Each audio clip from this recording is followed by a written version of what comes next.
아줌마, 질척거리지 말고 좀 가세요. 차가운 명령과 함께 과일 상자가 짓밟혔습니다. 아들을 위해 정성껏 준비한 귤과 사과가 위병소 바닥에 흩어졌습니다. 55살 어머니는 말없이 그 광경을 지켜봤습니다. 32살 여군 대위는 우월한 표정으로 돌아섰습니다. 하지만 다음 순간 외투 아래 드러난 별 3개가 모든 것을 멈춰 세웠습니다. 그날 이후 부대 전체가 뒤집히기 시작했습니다. 이야기 시작하기 전 무료 버튼인 구독과 좋아요 꼭 부탁드립니다. 알림 설정도 해두시면 새 영상이 올라올 때마다 제일 먼저 시청하실 수 있습니다. 여러분은 지금 무엇을 하며 어디 지역에서 듣고 있나요? 산책을 하시면서, 운전을 하시면서, 지역 이름이나 장소를 댓글로 남겨주시면 감사한 마음으로 반갑게 인사드리겠습니다. 혹한기 훈련장의 새벽 공기는 칼날처럼 차가웠습니다. 영하 15도를 넘나드는 추위 속에서 20여 명의 병사들이 낙하장 앞에 정렬해 있었고, 그중 이등병 정도윤도 떨리는 손으로 안전장비를 점검하고 있었습니다. 21살의 어린 나이에 707 특임대에 배치된 도윤은 부모님께 자랑스럽게 말했던 그 이름이 지금은 무거운 짐처럼 느껴졌습니다. 훈련장 주변으로 쌓인 눈은 새하얗지만 그 아래 진흙은 얼어붙어 있었고 바람이 불 때마다 얼굴을 후려치는 냉기가 뼈속까지 파고들었습니다. 손끝은 이미 감각을 잃었고 코끝은 빨갛게 얼어 있었습니다. 전원 준비 완료. 정우태 대위의 목소리가 훈련장 전체를 울렸습니다. 38살의 중대장인 그는 키가 크고 어깨가 넓었으며 얼굴에는 늘 불만스러운 표정이 자리 잡고 있었습니다. 그의 눈빛은 차갑고 날카로웠으며 병사들을 볼 때마다 마치 고장난 기계를 보듯 했습니다. 도윤은 안전고리를 한 번 더 확인하며 깊게 숨을 들이마셨습니다. 손끝이 시렸고 심장이 빠르게 뛰었지만 동기들 앞에서 두려움을 보일 수는 없었습니다. 그는 자신에게 속삭였습니다. 이 정도는 견딜 수 있다고. 특임대는 원래 이런 곳이라고 말이죠. 1번부터 낙하 시작. 명령과 함께 첫 번째 병사가 타워 위로 올라갔고 곧이어 낙하하는 모습이 보였습니다. 두 번째, 세 번째가 연이어 떨어지고 드디어 도윤의 차례가 되었습니다. 타워 꼭대기에 올라서자 아래쪽 훈련장 전체가 한눈에 들어왔습니다. 하얀 눈밭 위로 검은 장비들이 점점이 박혀 있었고 교관들의 목소리가 희미하게 들려왔습니다. 도윤은 안전고리를 로프에 걸고 발끝을 타워 끝으로 내밀었습니다. 순간 다리가 후들거렸지만 그는 이를 악물고 몸을 앞으로 기울였습니다. 바람이 귓가를 스치며 지나갔고 그 순간 세상이 느리게 움직이는 것 같았습니다. 그런데 바로 그 순간이었습니다. 발을 디딘 금속판이 얇게 얼어있던 눈 때문에 미끄러웠고 도윤의 몸이 예상보다 빠르게 기울어졌습니다. 중심을 잡으려 했지만 이미 늦었습니다. 몸이 공중으로 튕겨나가며 로프에 걸린 안전고리가 팽팽하게 당겨졌고 그 충격으로 도윤의 왼손목이 로프와 고리 사이에 끼었습니다. 뼈가 부서지는 듯한 통증이 손목에서 팔을 타고 어깨까지 번졌고 도윤은 비명을 참느라 입술을 깨물었습니다. 그의 몸은 공중에서 한 바퀴 돌며 땅으로 떨어졌고 차가운 눈 위에 쿵 하는 소리와 함께 내동댕이 쳐졌습니다. 시야가 흐릿해지고 귀에서는 윙윙거리는 소리가 났습니다. 으윽! 도윤은 신음을 흘리며 왼손목을 감싸 쥐었습니다. 손목이 이상한 각도로 꺾여 있었고 장갑 사이로 피가 스며 나오기 시작했습니다. 눈 위로 붉은 점들이 번지며 흰 바탕을 물들였고 도윤의 얼굴은 창백하게 변했습니다. 주변 병사들이 달려왔지만 그보다 먼저 도착한 것은 정우태의 고함이었습니다. 그의 목소리는 훈련장을 가득 채웠고 차가운 공기 속에서도 분노가 느껴졌습니다. 이등병 정도윤, 일어나. 정우태는 도윤을 내려다보며 차갑게 말했습니다. 그의 목소리에는 동정이나 걱정 같은 것은 전혀 없었고 오히려 짜증과 불쾌함만이 가득했습니다. 도윤은 떨리는 다리로 일어서려 했지만 손목의 통증이 너무 심해 중심을 잡을 수가 없었습니다. 그의 이마에는 식은땀이 흘렀고 입술은 하얗게 질려 있었습니다. 숨을 쉴 때마다 가슴이 조여왔고 눈앞이 아른거렸습니다. 대위님, 손목을 다친 것 같습니다. 도윤의 목소리는 떨렸지만 최대한 또렷하게 말하려고 애썼습니다. 하지만 정우태는 코웃음을 쳤습니다. 그의 얼굴에는 비웃음이 가득했고 눈빛은 더욱 차갑게 식었습니다. 기합이다. 정신력으로 버텨. 정우태는 도윤의 손목 상태를 제대로 확인하지도 않고 그를 일으켜 세웠습니다. 도윤의 얼굴이 고통으로 일그러졌지만 그는 입을 다물었습니다. 주변 병사들은 불안한 눈빛으로 도윤을 바라봤지만 아무도 나서지 못했습니다. 모두가 알고 있었습니다. 정우태 앞에서 상관의 명령에 이의를 제기하는 것이 어떤 결과를 낳는지를 말이죠. 훈련장의 공기는 무겁게 가라앉았고 오직 바람소리만이 정막을 깨뜨렸습니다. 그날 오후 도윤은 붕대로 손목을 감은 채 진지보수 작업에 투입되었습니다. 의무대 방문은 허락되지 않았고 대신 간이 응급처치만 받았을 뿐이었습니다. 삽을 잡을 때마다 손목에서 전기가 흐르는 듯한 통증이 왔고 도윤은 이를 악물며 진흙을 파냈습니다. 땀이 등을 타고 흘렀고 추운 날씨에도 불구하고 속옷이 흠뻑 젖었습니다. 손목에 감긴 붕대는 점점 붉게 물들었고 핏자국이 번져나갔습니다. 그럼에도 도윤은 멈추지 않았습니다. 멈추는 순간 더 큰 질책이 기다리고 있다는 것을 알았기 때문이었습니다. 야, 정도윤. 부모가 인맥 좋다더니 그것도 별 소용없네. 선임 병장 하나가 지나가며 비웃듯 말했습니다. 도윤은 고개를 들지 않고 삽질을 계속했습니다. 하지만 그 말은 주변 병사들 사이로 퍼져나갔고 곧 다른 이들도 수군거리기 시작했습니다. 부모가 높은 사람이라더라. 그래서 특임대에 왔다더라. 하지만 여기선 아무 소용없다더라는 말들이 도윤의 귓가를 맴돌았습니다. 그는 이를 악물고 땅을 팠습니다. 손목이 비명을 질렀지만 그는 멈추지 않았습니다. 이기자, 이기자, 이기자. 그 말만을 되뇌며 버텼습니다. 해가 지고 저녁 점호가 끝난 뒤 도윤은 생활관 침대에 누워 천장을 바라봤습니다. 손목은 부어올라 장갑을 벗을 수조차 없었고 손가락을 움직이려 할 때마다 찢어지는 듯한 통증이 왔습니다. 주변 병사들은 피곤에 지쳐 금세 잠들었지만 도윤은 잠을 이룰 수 없었습니다. 통증도 통증이었지만 더 큰 것은 두려움이었습니다. 이대로 손목이 망가지면 어떡하지?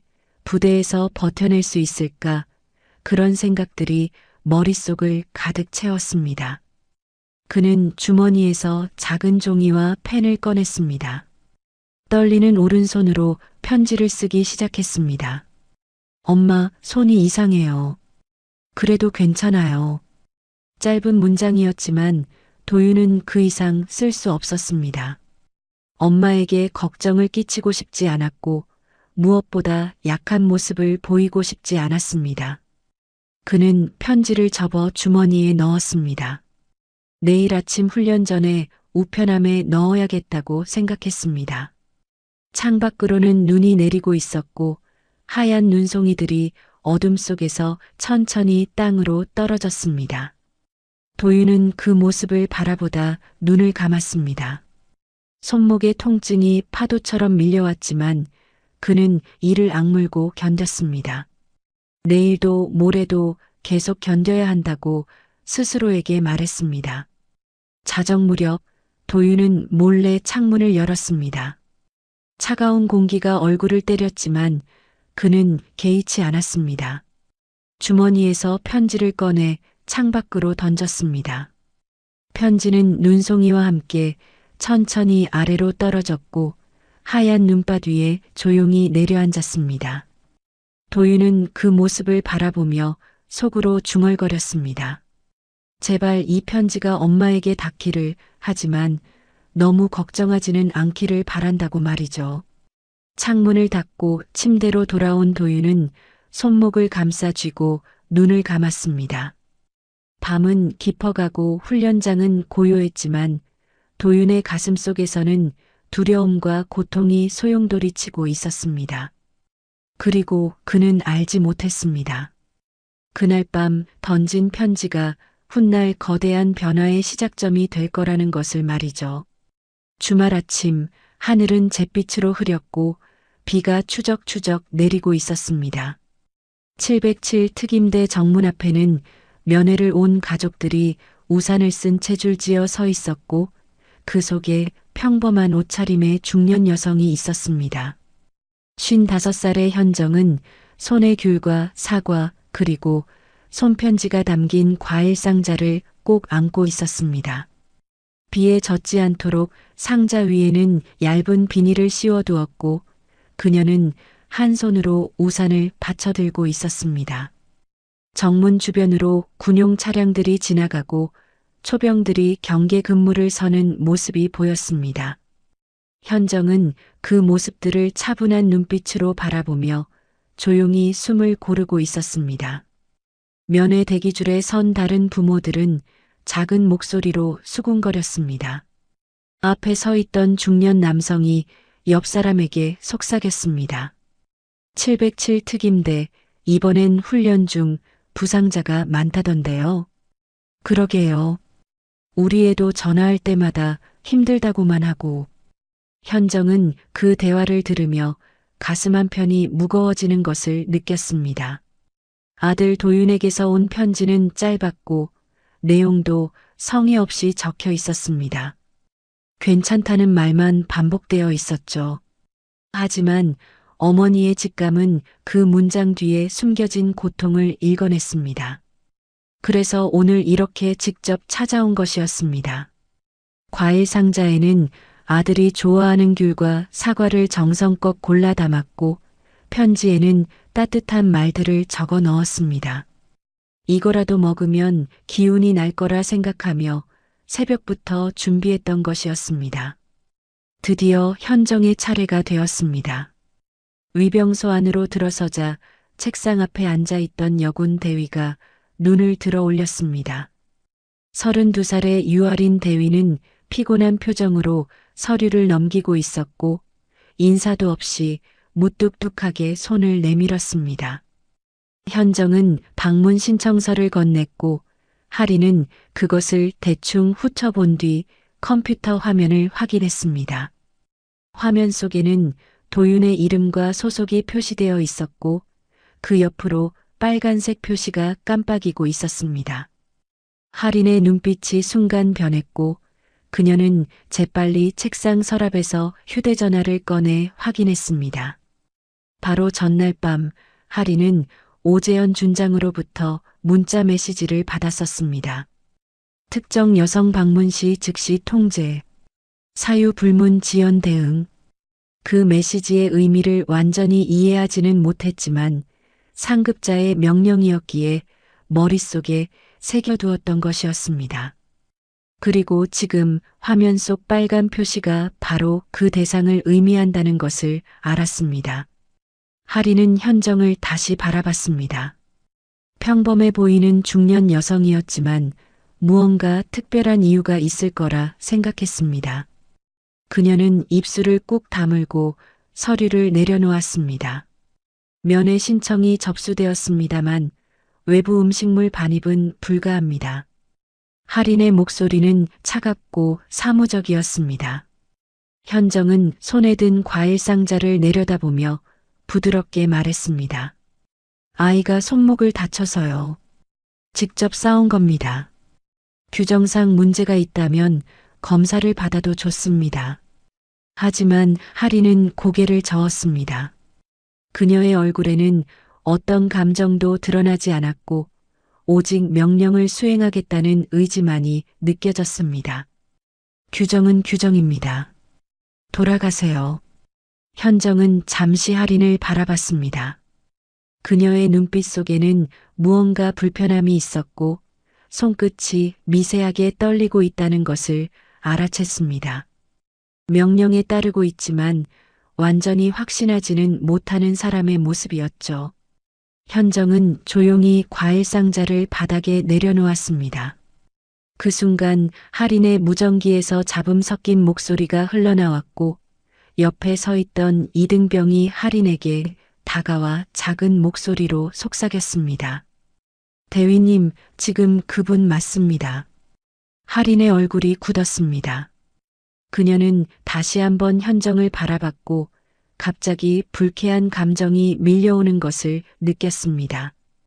왜 자신에게 이런 일을 시키는지, 왜 이 여성이 특별관리 대상인지 알 수 없었지만 명령은 명령이었습니다. 그녀는 자리에서 일어나 과일 상자 앞으로 걸어갔습니다. 비닐이 씌워진 상자 속으로 노란 귤과 빨간 사과가 보였고 그 위에 하얀 봉투가 놓여 있었습니다. 할인은 발끝으로 상자를 밀었습니다. 규정 위반은 처벌 사유입니다. 그녀의 발이 상자를 건드리는 순간 귤 하나가 상자 밖으로 굴러나왔습니다. 노란 귤이 바닥을 구르며 현정의 발 앞에 멈춰 섰고 그 뒤를 이어 사과 하나가 떨어져 나왔습니다. 손편지가 든 봉투도 상자 밖으로 튀어나와 빗물에 젖기 시작했습니다. 봉투 위에 적힌 도윤이라는 이름이 빗물에 번지며 흐릿해졌고 잉크가 번져나가는 모습이 마치 눈물처럼 보였습니다. 정문 주변에 있던 장병들이 그 광경을 지켜봤고 면회줄에 서 있던 사람들도 숨을 죽였습니다. 현정은 짓밟힌 과일 상자를 조용히 바라봤습니다. 그녀의 얼굴에는 아무런 표정도 없었지만 눈빛 속에는 차가운 무언가가 피어오르고 있었습니다. 분노도 아니고 슬픔도 아닌 그보다 더 깊은 곳에서 올라오는 감정이었습니다. 30년을 군에서 살아온 사람으로서 그리고 한 아이의 어머니로서 느끼는 복잡한 감정이었죠. 규정이 사람을 짓밟는 순간 그것은 더 이상 규정이 아니라는 생각이 들었습니다.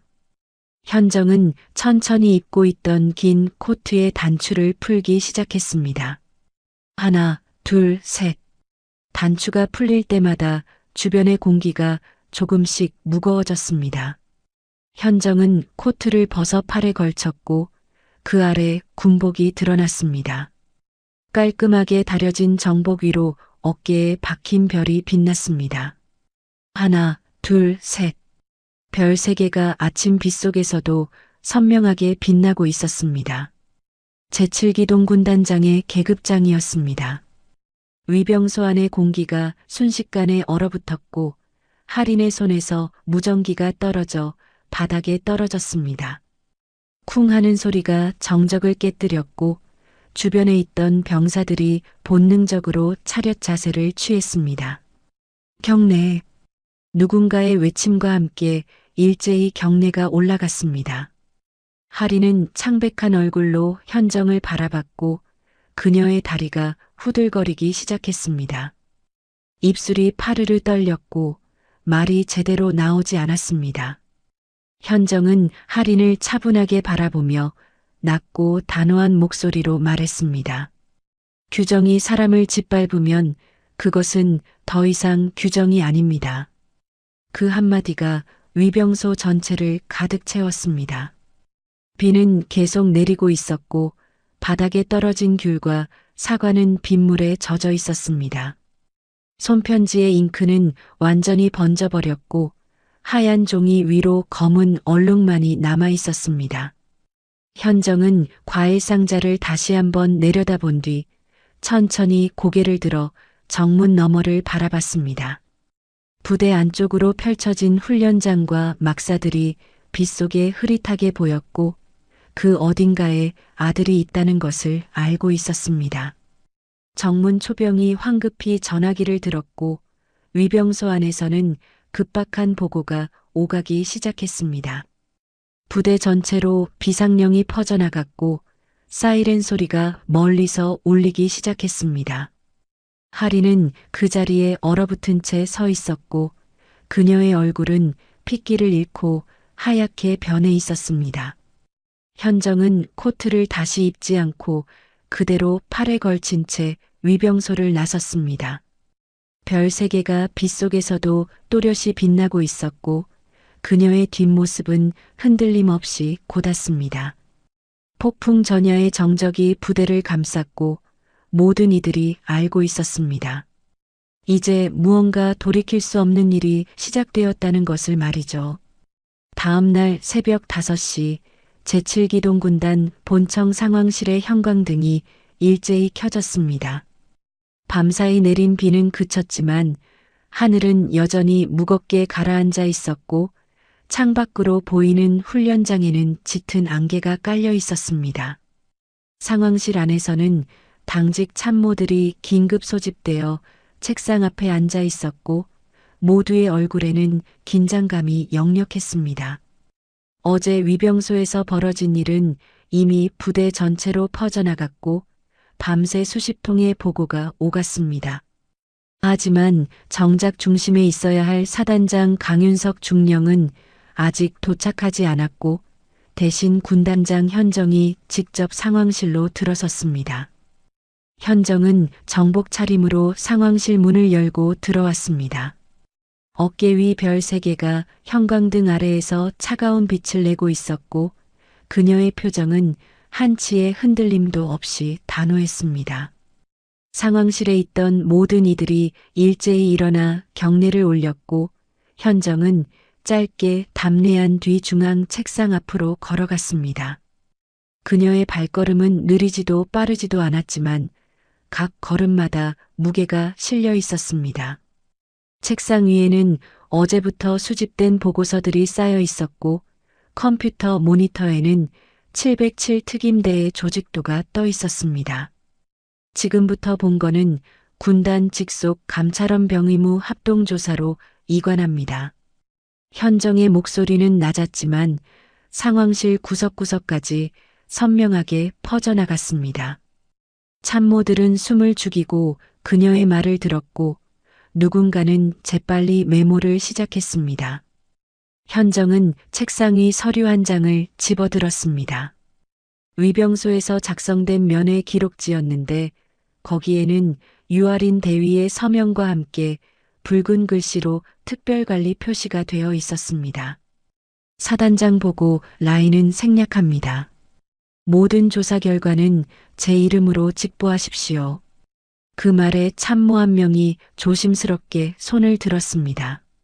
40대 중반의 작전 참모였는데 그는 떨리는 목소리로 물었습니다. 군단장님, 사단장님께 보고 없이 진행하는 것은 지휘 체계상 체계가 병을 숨기고 있다면 체계를 바로잡는 것이 지휘관의 책임입니다. 현정의 대답은 단호했고 더 이상 이 일을 제기하는 사람은 없었습니다. 그녀는 상황판 앞으로 걸어가 707 특임대 건물 배치도를 가리켰습니다. 의무대, 보급창고, 위병소, 중대장실이 각각 표시되어 있었고 현정은 그 위치들을 천천히 짚어가며 말했습니다. 감찰팀은 위병소 CCTV와 근무일지를 즉시 봉인하십시오. 헌병팀은 출입 기록과 통신 내역을 확보하고 의무팀은 이등병 정도윤의 의료 기록 전체를 압수하십시오. 오전 6시까지 1차 보고를 올리도록. 명령이 떨어지자 참모들이 일제히 움직이기 시작했습니다. 전화벨이 울리고 무전기에서 교신음이 터져 나왔으며 상황실은 순식간에 전시 상황실처럼 변했습니다. 현정은 창가로 걸어가 밖을 내다봤습니다. 안개 속으로 707 특임대 막사가 희미하게 보였고 그 안 어딘가에 아들 도윤이 있다는 것을 알고 있었습니다. 하지만 그녀는 개인적인 감정을 드러내지 않았습니다. 지금 이 순간 그녀는 한 아이의 어머니가 아니라 이 땅을 지키는 군인들을 책임진 지휘관이었으니까요. 1시간 뒤 첫 번째 보고가 올라왔습니다. 감찰팀이 확보한 CCTV 영상에는 위병소 앞에서 벌어진 일이 고스란히 담겨 있었습니다. 유아린이 과일 상자를 발로 미는 장면, 귤과 사과가 바닥에 굴러가는 장면, 그리고 현정이 코트를 벗는 장면까지. 영상을 본 참모들의 얼굴이 굳었고 누군가는 작게 한숨을 내쉬었습니다. 하지만 현정은 표정 하나 변하지 않고 영상을 끝까지 지켜봤습니다. 그녀의 눈빛은 차갑게 가라앉아 있었고 입술은 얇게 다물어져 있었습니다. 근무일지는요? 확보했습니다. 다만 전날 밤 기록 중 일부가 수정된 흔적이 있습니다. 감찰관이 태블릿을 건네자 현정은 화면을 꼼꼼히 살펴봤습니다. 근무일지 마지막 페이지에는 누군가의 서명이 지워진 뒤 다시 작성된 흔적이 있었고 수정 시간은 면회 사건 직후였습니다. 누군가 증거를 조작하려 했다는 명백한 증거였습니다. 현정은 태블릿을 내려놓고 감찰관을 바라봤습니다. 이 일지를 마지막으로 수정한 사람을 찾으십시오. 그리고 위병소 책임자였던 유아린 대위를 즉시 출석시키세요. 명령이 떨어지자 감찰관이 경례를 하고 상황실을 나갔습니다. 그 뒤를 이어 의무팀 보고가 올라왔습니다. 군의관 정세나 중위가 직접 상황실로 들어왔는데 그녀의 손에는 두툼한 파일이 들려 있었습니다. 27살의 세나는 안경 너머로 현정을 바라보며 조심스럽게 입을 열었습니다. 군단장님, 이등병 정도윤의 의료 기록을 확인한 결과 심각한 문제가 발견되었습니다. 세나가 펼쳐 보인 서류에는 도윤이 훈련장에서 부상당한 날짜와 시간이 기록되어 있었습니다. 하지만 의무대 방문 기록은 사고 나흘 후에야 작성되어 있었고 그마저도 간단한 타박상으로만 처리되어 있었습니다. 세나는 다음 페이지를 넘기며 설명을 이어갔습니다. 실제로는 사고 당일 손목 골절 의심 소견이 있었으나 중대장의 지시로 의무대 이송이 보류되었습니다. 이후 증상이 악화되어 어제 긴급 MRI를 촬영한 결과 세나가 잠시 말을 멈췄고 현정은 그녀를 똑바로 바라봤습니다. 세나는 깊게 숨을 들이마신 뒤 조용히 말했습니다. 월상골 괴사 초기 단계로 진단되었습니다. 즉시 수술이 필요한 상태입니다. 상황실 안이 순간 정적에 휩싸였습니다. 월상골 괴사는 손목뼈가 썩어 들어가는 질환으로 제때 치료하지 않으면 평생 장애로 이어질 수 있는 심각한 병이었습니다. 그리고 그 원인이 방치와 가혹행위 때문이라는 것은 누가 봐도 명백했습니다. 현정은 서류를 천천히 덮으며 세나에게 물었습니다. 지금 당장 수술이 가능합니까? 수도병원으로 이송하면 가능합니다. 하지만 시간이 중요합니다. 즉시 이송 조치하십시오. 헬기를 준비시키고 최고의 정형외과 전문의를 섭외하세요. 현정의 명령에 세나가 경례를 올리고 상황실을 나갔습니다. 그 모습을 지켜보던 참모 한 명이 조심스럽게 물었습니다. 군단장님, 부대 내 소문이 확산되고 있습니다. 병사들 사이에서 불안감이 커지고 있고 불안한 것은 진실이 아니라 거짓 때문입니다. 진실을 밝히면 불안은 사라질 겁니다. 현정의 말에 참모는 더 이상 말을 잇지 못했습니다. 그녀는 다시 상황판 앞으로 걸어가 707 특임대 조직도를 바라봤습니다. 중대장 정우태, 작전참모 강윤석, 보급 담당 서진만, 그 이름들을 하나하나 짚어가며 현정은 생각했습니다.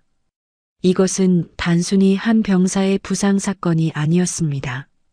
조직 전체가 썩어 있었고 그 썩은 부분을 도려내지 않으면 더 많은 희생자가 나올 것이라는 것을 알고 있었습니다. 오늘 이후 모든 진실은 내 이름으로 보고하라고 했습니다. 현정은 상황실에 모인 참모들을 천천히 둘러보며 말했습니다. 그녀의 목소리는 여전히 낮고 차분했지만 그 안에는 흔들리지 않는 의지가 담겨 있었습니다. 이 사건은 개인의 모욕이 아닙니다. 이것은 조직의 병입니다. 우리가 지금 바로잡지 않으면 이 병은 계속해서 번져나갈 겁니다. 그러니 두려워하지 마십시오. 진실은 반드시 드러나게 되어 있습니다. 그 말과 함께 현정은 책상 위에 놓인 명령서에 서명을 했습니다. 707 특임대 전체에 대한 비상감찰 명령이었고 모든 인원의 면담과 조사가 시작될 예정이었습니다. 펜을 놓는 순간 상황실 밖에서 헬기 프로펠러 돌아가는 소리가 들려왔습니다. 도윤을 수도병원으로 이송하기 위한 헬기였습니다. 현정은 창가로 걸어가 헬기가 이륙하는 모습을 지켜봤습니다. 안개를 뚫고 올라가는 헬기는 점점 작아지더니 하늘 저편으로 사라졌습니다. 해가 떠오르기 시작했고 안개가 조금씩 걷히면서 훈련장의 모습이 드러났습니다. 병사들이 아침 점호를 위해 광장에 모이고 있었고 평소와 다름없는 하루가 시작되는 것처럼 보였습니다. 하지만 현정은 알고 있었습니다. 오늘부터 이 부대는 완전히 달라질 것이라는 것을. 진실이 밝혀지는 과정은 고통스럽겠지만 그 끝에는 더 나은 조직이 기다리고 있을 것이라는 것을 말이죠. 현정은 별이 박힌 어깨를 곧게 펴고 상황실을 나섰습니다. 새벽의 차가운 공기가 얼굴을 스쳤지만 그녀의 발걸음은 흔들림이 없었습니다. 오전 10시 707 특임대 본관 회의실에는 감찰팀, 의무팀, 헌병팀이 각각 자리를 잡고 첫 합동 회의를 시작했습니다. 회의실 정면 화이트보드에는 조사 대상자 명단이 빼곡하게 적혀 있었고 그 옆으로 증거 목록이 나열되어 있었습니다. CCTV 영상, 근무일지, 의료기록, 보급장부. 각각의 항목마다 빨간 펜으로 동그라미가 쳐져 있었고 의문점을 나타내는 물음표가 여러 개 붙어 있었습니다. 회의실 안은 긴장감으로 가득했고 조사관들은 각자 받은 자료를 펼쳐놓고 꼼꼼히 살펴보고 있었습니다. 감찰팀을 이끄는 김대령은 56살의 베테랑 조사관으로 군 생활 30년 동안 수많은 비리 사건을 다뤄온 인물이었습니다. 그는 안경을 벗어 닦으며 천천히 입을 열었습니다. 어제부터 관련자 면담을 시작했습니다만 대부분 입을 다물고 있습니다. 중대장 정우태 대위는 훈련 중 발생한 경미한 사고라고만 주장하고 있고 현장에 있던 병사들도 모두 같은 진술을 반복하고 있습니다. 김대령의 목소리에는 답답함이 묻어났습니다. 조사를 시작한 지 하루가 지났지만 벽에 부딪힌 느낌이었습니다. 그는 노트북을 열어 면담 기록을 화면에 띄웠고 프로젝터를 통해 벽면에 그 내용이 투사되었습니다. 정우태와의 면담 기록이었는데 거기에는 짧고 건조한 답변들만 가득했습니다. 이등병 정도윤의 부상은 본인의 부주의 때문이었습니다. 의무대 이송은 본인이 거부했습니다. 가혹행위는 없었습니다. 헌병팀장 박소령이 자료를 넘기며 끼어들었습니다. 그는 42살의 날카로운 인상을 가진 조사관으로 이번 사건에서 통신 기록과 출입 내역을 담당하고 있었습니다. 출입 기록에서도 이상한 점이 발견되었습니다. 사고 당일 밤 보급 창고에 누군가 출입한 기록이 있는데 서명이 지워져 있습니다. 그리고 위병소 근무일지도 같은 시간대에 수정된 흔적이 있고요. 누가 수정했습니까? 김대령의 질문에 박소령은 고개를 저었습니다. 확인이 불가능합니다. 전산 기록은 삭제되었고 수기장부는 누군가 물을 쏟은 것처럼 번져 있습니다. 의도적인 증거 인멸로 보입니다. 회의실에 무거운 침묵이 흘렀습니다. 조사는 시작부터 난관에 부딪혔고 관련자들은 마치 짜고 친 듯이 일관된 진술을 반복하고 있었습니다. 의무팀에서 나온 세나 중위가 조심스럽게 손을 들었습니다.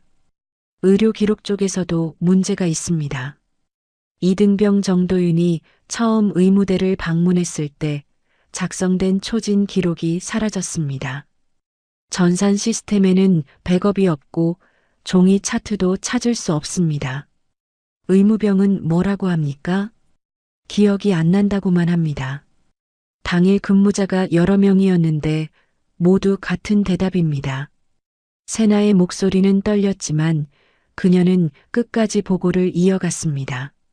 그녀는 이 사건이 단순한 사고가 아니라는 것을 알고 있었고 누군가 조직적으로 증거를 인멸하고 있다는 것을 느끼고 있었습니다.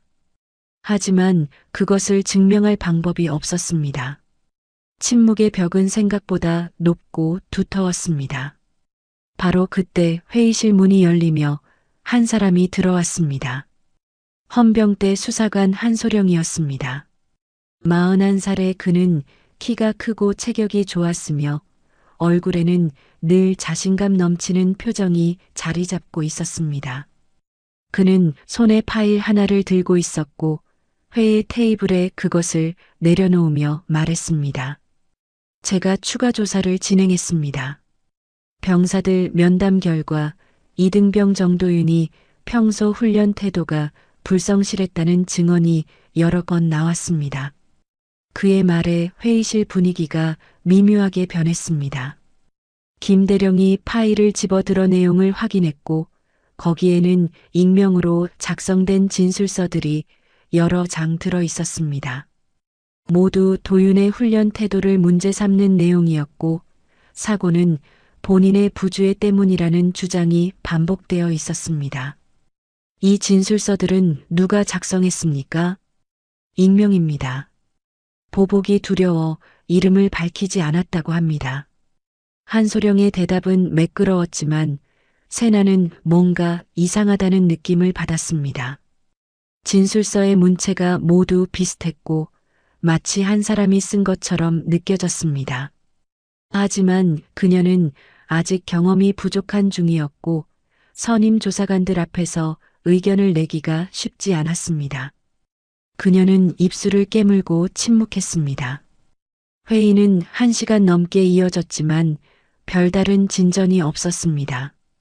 조사관들은 각자 맡은 분야로 돌아가 재조사를 진행하기로 했고 회의실은 조용히 비워졌습니다. 세나는 마지막까지 남아 화이트보드에 적힌 내용을 바라봤습니다. 증거는 사라지고 증인들은 입을 다물고 누군가는 조직적으로 진실을 은폐하고 있었습니다. 그녀는 주머니에서 휴대전화를 꺼내 확인했습니다. 새벽에 도윤의 수술 소식을 들었을 때부터 마음 한편이 무거웠습니다. 21살 청년이 평생 손목 장애를 안고 살 수도 있다는 사실이 그녀를 괴롭혔습니다. 오후 2시 세나는 의무대 자료실로 향했습니다. 공식 기록은 사라졌지만 혹시 다른 방법이 있을지도 모른다는 생각이 들었습니다. 자료실은 지하에 있었고 형광등이 깜빡이는 좁은 복도를 지나야 했습니다. 문을 열고 들어서자 먼지 냄새와 함께 오래된 서류 냄새가 코를 찔렀습니다. 선반에는 수년치의 의무 기록이 쌓여 있었고 세나는 그 중에서 최근 3개월치 기록을 찾아 펼쳤습니다. 한 장 한 장 넘기며 확인하던 중 그녀는 작은 메모지 하나를 발견했습니다. 의무병이 개인적으로 적어둔 것처럼 보이는 메모였는데 거기에는 날짜와 함께 간단한 내용이 적혀 있었습니다. 이등병 정, 손목 부종 심함, 골절 의심, 중대장 지시로 귀가 조치. 세나의 심장이 빠르게 뛰기 시작했습니다. 이것은 공식 기록은 아니지만 당시 상황을 증명할 수 있는 중요한 증거였습니다. 그녀는 메모지를 조심스럽게 접어 주머니에 넣었습니다. 하지만 바로 그 순간 자료실 문이 열렸습니다. 누군가 들어오는 발소리가 들렸고 세나는 반사적으로 몸을 낮췄습니다. 선반 사이로 살짝 고개를 내밀어 보니 한소령이 자료실 안으로 들어오고 있었습니다. 그는 주변을 살피더니 재빨리 선반으로 다가가 특정 파일을 꺼내기 시작했습니다. 세나는 숨을 죽이고 그 모습을 지켜봤습니다. 한소령은 파일 몇 개를 가방에 넣더니 서둘러 자료실을 나갔습니다. 문이 닫히는 소리가 복도에 울렸고 세나는 그제야 긴장을 풀고 숨을 내쉬었습니다. 그녀는 한소령이 가져간 선반으로 다가갔습니다. 거기에는 작년 12월부터 올해 2월까지의 보급 기록이 있어야 했지만 그 자리는 텅 비어 있었습니다.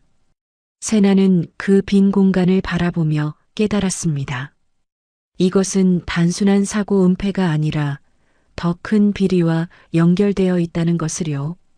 그리고 한소령이 그 비리의 한 축을 담당하고 있다는 것도 말이죠. 그녀는 휴대전화를 꺼내 조심스럽게 빈 선반 사진을 찍었습니다. 증거는 사라졌지만 증거가 사라진 흔적도 증거가 될 수 있었습니다.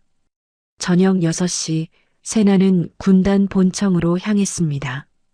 그녀는 발견한 메모지와 빈 선반 사진을 직접 현정에게 보고하기로 결심했습니다.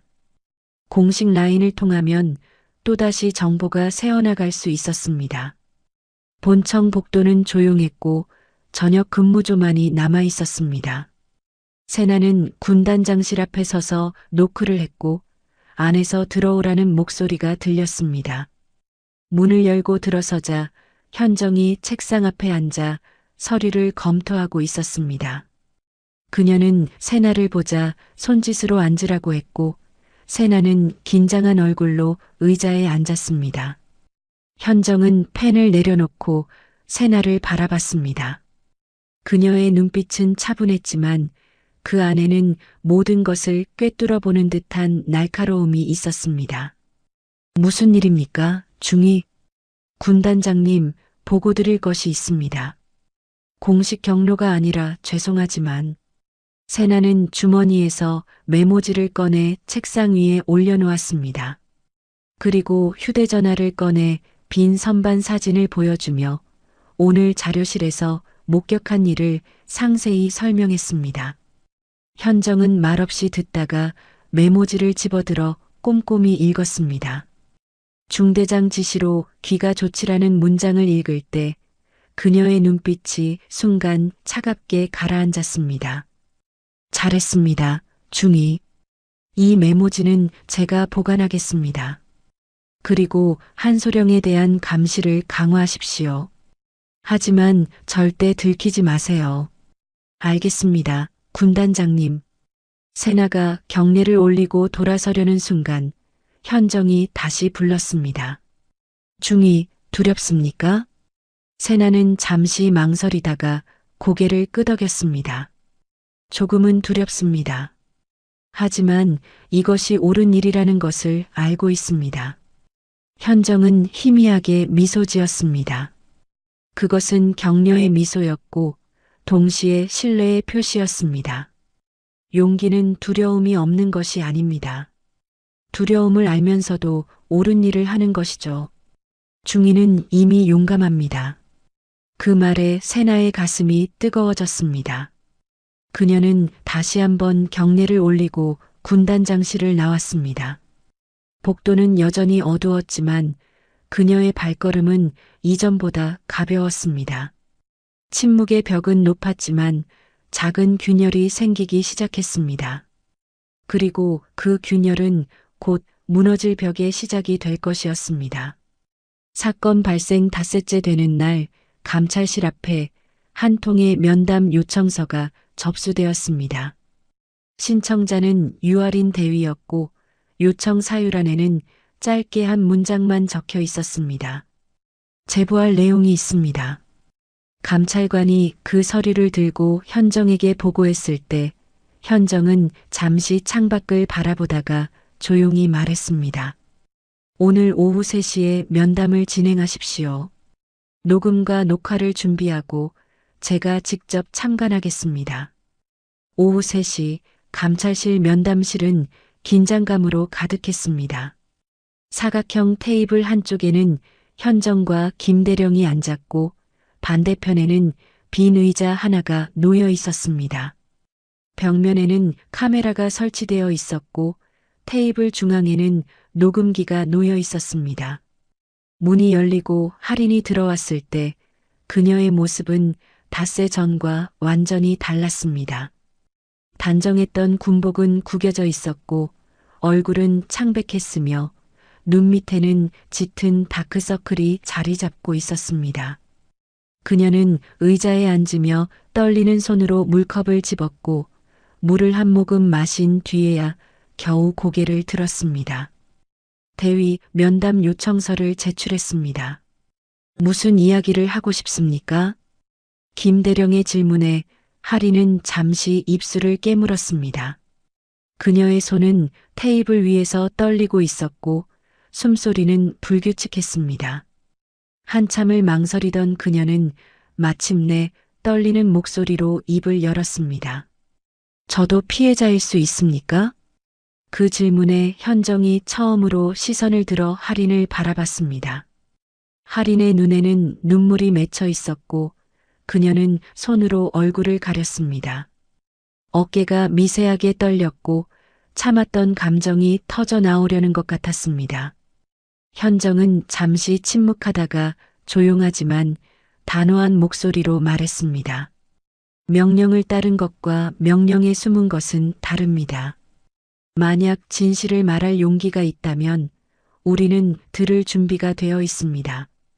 할인은 고개를 들어 현정을 바라봤습니다. 그녀의 눈빛 속에는 두려움과 희망이 동시에 담겨 있었습니다. 그녀는 깊게 숨을 들이마신 뒤 주머니에서 휴대전화를 꺼내 테이블 위에 올려놓았습니다.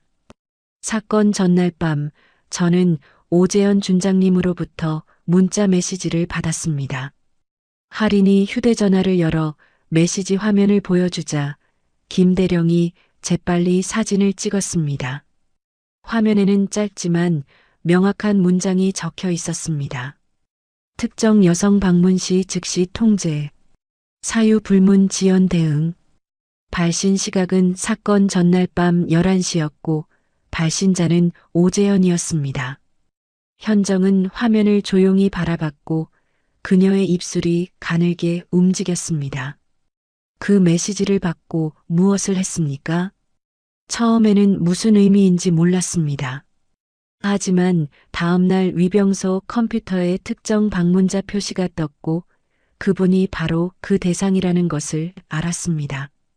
할인의 목소리는 점점 작아졌고 그녀는 손으로 얼굴을 감쌌습니다.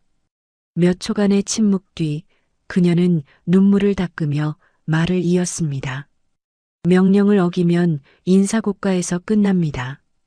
저는 그게 두려웠습니다. 그래서 그냥 규정을 핑계로 막았습니다. 과일 상자를 밀쳤을 때 제 안에서 무언가 부서지는 소리가 들렸습니다.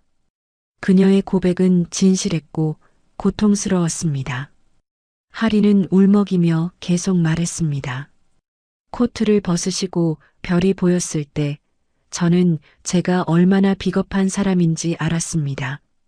명령 뒤에 숨어서 한 사람을 짓밟았다는 것을요. 닷새 동안 잠을 잘 수가 없었습니다. 그 귤이 굴러가는 모습이, 편지가 젖는 모습이 계속 눈에 밟혔습니다. 현정은 할인을 조용히 바라봤습니다. 그녀의 눈빛에는 분노가 아니라 안타까움이 담겨 있었습니다.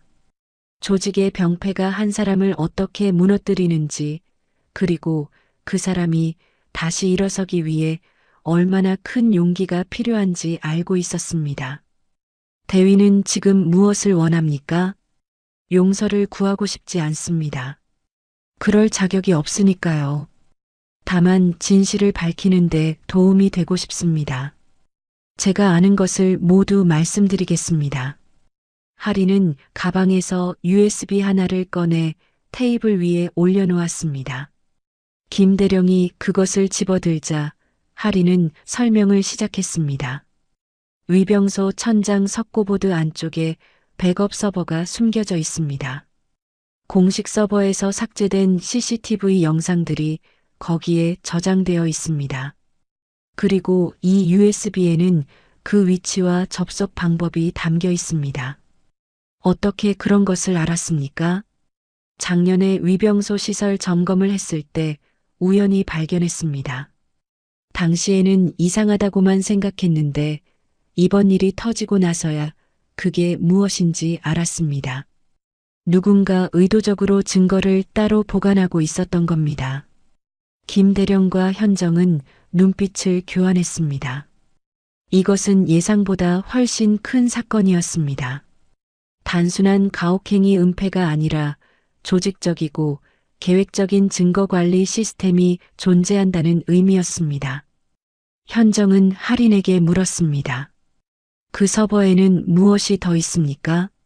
확실하지는 않지만 정우태 대위의 폭언 영상과 강윤석 중령의 야간 출입 기록이 있을 겁니다. 제가 근무하던 중 여러 번 목격했거든요. 그때마다 CCTV가 이상하게 꺼졌다 켜졌다 했습니다. 할인의 증언은 구체적이었고 신빙성이 있었습니다. 그녀는 주머니에서 손으로 그린 약도를 꺼내 테이블 위에 펼쳤습니다. 위병소 내부 구조와 천장 서버의 위치가 상세히 표시되어 있었고 접근 방법까지 적혀 있었습니다. 언제 이걸 준비했습니까? 사흘 전부터입니다. 매일 밤 기억을 더듬어가며 그렸습니다. 제가 할 수 있는 건 이것밖에 없었습니다. 현정은 약도를 집어들고 꼼꼼히 살펴봤습니다. 그녀의 눈빛이 점점 날카로워졌고 입가에는 미세한 미소가 떠올랐습니다. 드디어 돌파구가 보이기 시작했습니다. 그녀는 약도를 내려놓고 할인을 바라봤습니다. 대위, 이 증언이 사실로 확인되면 대위는 증인 신분으로 보호받게 됩니다. 하지만 동시에 초기 행위에 대한 책임도 져야 합니다. 그걸 알고 있습니까? 알고 있습니다. 제가 한 일은 변명할 수 없습니다. 처벌을 받더라도 감수하겠습니다. 할인의 목소리는 떨렸지만 단호했습니다. 그녀는 눈물을 닦으며 고개를 숙였습니다. 현정은 잠시 침묵하다가 입을 열었습니다. 변명은 죄를 가볍게 하지 않습니다. 하지만 고백은 사람을 다시 시작하게 합니다. 대위가 오늘 보여준 용기는 기억될 것입니다. 그 말에 할인은 참았던 눈물을 터뜨리고 말았습니다. 어깨가 흔들렸고 작은 흐느낌이 면담실을 채웠습니다. 현정은 자리에서 일어나 할인의 어깨에 손을 올렸습니다. 그것은 위로이자 격려였고 동시에 신뢰의 표시였습니다. 대위는 이제 증인입니다. 안전을 보장하겠습니다. 그리고 청문회에서 다시 한번 진실을 말해야 할 겁니다. 그때도 오늘처럼 할 수 있겠습니까? 할인은 눈물을 닦으며 고개를 끄덕였습니다. 할 수 있습니다. 아니, 해야 합니다. 제가 침묵한다면 더 많은 사람이 다칠 테니까요. 면담은 2시간 넘게 이어졌습니다. 할인은 자신이 목격한 모든 것을 진술했고 김대령은 한 글자도 빠짐없이 기록했습니다. 면담이 끝나고 할인이 나간 뒤 현정은 창가로 걸어가 밖을 바라봤습니다.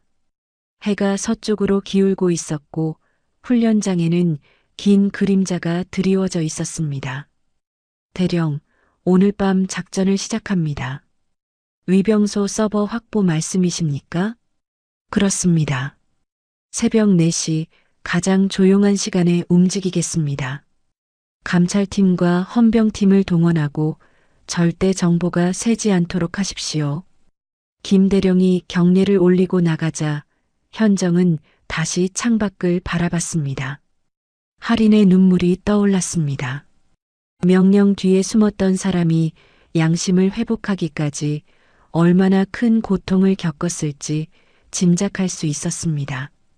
그리고 그 고통이 헛되지 않도록 이제는 모든 진실을 밝혀야 할 때였습니다. 현정은 책상으로 돌아가 작전 계획서를 펼쳤습니다. 밤이 깊어가고 있었고 내일 새벽이면 모든 것이 달라질 것이었습니다. 균열은 이미 시작되었고 이제 그 균열을 따라 무너질 벽을 무너뜨릴 차례였습니다. 새벽 4시 707 특임대 위병소 주변은 칠흑 같은 어둠에 쌓여 있었습니다. 당직 병사 한 명만이 초소에 앉아 졸고 있었고 부대 전체는 고요했습니다. 그 고요함을 깨뜨리며 검은색 군용 차량 3대가 조용히 위병소 뒤편으로 접근했습니다. 헤드라이트를 끈 채 천천히 움직이는 차량에서 감찰팀과 헌병팀 요원들이 내렸고 그들은 손짓으로만 신호를 주고받으며 건물을 포위했습니다. 현정도 그 중에 있었습니다. 그녀는 방탄조끼를 착용하고 있었고 손에는 할인이 그린 약도를 들고 있었습니다. 김 대령이 현정 옆으로 다가와 작은 목소리로 속삭였습니다. 군단장님, 건물 내부는 확보했습니다. 당직자는 별도 공간에 대기시켰고요. 좋습니다. 들어갑시다. 현정을 선두로 일행이 위병소 안으로 들어갔습니다. 형광등을 켜지 않고 손전등만으로 내부를 비추며 이동했고 복도를 지나 할인이 표시한 방으로 향했습니다. 그곳은 평범한 자료 보관실처럼 보였지만 천장을 올려다본 현정의 눈빛이 날카로워졌습니다. 석고보드 한 부분이 다른 곳과 미묘하게 색이 달랐고 약간 처진 듯한 흔적이 있었습니다. 저기입니다. 김 대령이 사다리를 가져왔고 감찰팀 요원 한 명이 올라가 천장을 조심스럽게 눌러봤습니다. 석고보드가 쉽게 들어 올려졌고 그 안쪽으로 작은 서버 장비가 보였습니다. 검은색 박스 형태의 서버에는 여러 개의 케이블이 연결되어 있었고 녹색 LED 불빛이 깜빡이고 있었습니다. 요원이 서버를 조심스럽게 꺼내 아래로 내려주자 김 대령이 그것을 받아 책상 위에 올려놓았습니다. 연결하십시오. 현정의 명령에 따라 기술팀이 노트북을 서버에 연결했습니다.